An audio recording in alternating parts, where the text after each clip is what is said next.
IRS அதிகாரியாக பணியாற்றி வந்த அருண்ராஜ் சமீபத்தில் தனது பணியிலிருந்து விருப்ப ஓய்வு பெற்றிருந்தார். அவரது கடிதத்தை குடியரசுத் தலைவர் அலுவலகம் ஏற்றுக்கொண்ட நிலையில் புது அறிக்கை ஒன்றை வெளியிட்டுள்ளார் அருண்ராஜ். அதோடு விஜயை சந்தித்து தாவேகாவில் சேர இருப்பதாகவும் தகவல் வெளியாகியுள்ளது. அவரது அறிக்கையில் இருப்பது என்ன பொறுப்பு வழங்கப்பட இருக்கிறது, முழுமையாக பார்க்கலாம். தமிழக வெற்றிக் கழக தலைவர் விஜய் தனது கடைசி படத்தின் படப்பிடிப்பை கிட்டத்தட்ட முடித்துள்ளார். ஜூன் முதல் வாரத்திலிருந்து கள அரசியலில் தீவிரமாக செயல்படுவார் என்று கூறப்படுகிறது. அதனை குறிக்கும் வகையிலேயே பொதுத் தேர்வில் அதிக மதிப்பெண் பெற்ற 10 மற்றும் 12ஆம் வகுப்பு மாணவர்களுக்கு முதற்கட்டமாக வரும் 30ஆம் தேதி விருது வழங்க இருக்கிறார் விஜய். மாணவர்களுக்கு 3வது ஆண்டாக விருது வழங்குவதோடு பூத் கமிட்டி கூட்டம், மக்கள் சந்திப்பு, சுற்றுப்பயணம் என்று அடுத்தடுத்த திட்டங்கள் கைவசம் இருப்பதாக கூறுகின்றனர் தாவேகா நிர்வாகிகள். ஏற்கனவே விசிகாவிலிருந்து விலகிய ஆதவர்ஜுனா, அதிமுகவிலிருந்து விலகிய சிடிஆர் நிர்மல்குமார் உள்ளிட்டோர் தாவேகாவில் இணைந்த நிலையில் பேச்சாளர் ராஜ்மோகனும் கட்சியில் இணைந்து கொள்கை பரப்பு செயலாளராக இருக்கிறார்.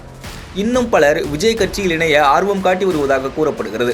நமது அம்மா நாளிதழின் முன்னாள் ஆசிரியர் மருது அழகுராஜ், நாதகாவிலிருந்து விலகிய காளியம்மாள் உள்ளிட்டோரும் தாவேகாவில் இணைய ஆர்வம் காட்டி வருவதாக கூறப்படுகிறது.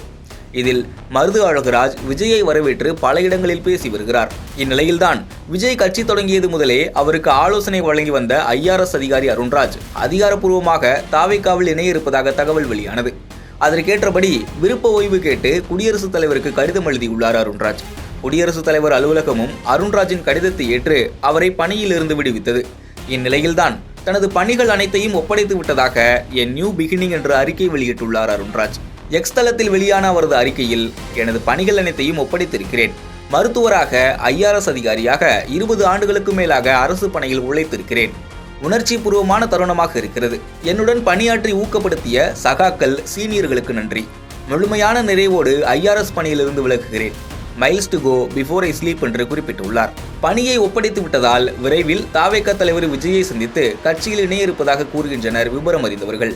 ஏற்கனவே ஆலோசகர் குழுவில் முக்கிய முகமாக இருந்த இவருக்கு கட்சியில் இணை பொதுச் செயலாளர் பதவி வழங்கப்பட இருப்பதாகவும் தெரிவிக்கப்படுகிறது. குறிப்பாக ஜூன் முதல் வாரத்தில் இந்த இணைப்பு நிகழும் என்று தகவல்கள் தெரிவிக்கின்றன. அருண்ராஜின் அறிக்கையை தொடர்ந்து தாவேகா தங்களை வரவேற்கிறது என்று விஜய் ஆதரவாளர்கள் பலரும் கமெண்ட்ஸ் போட்டு வருகின்றனர்.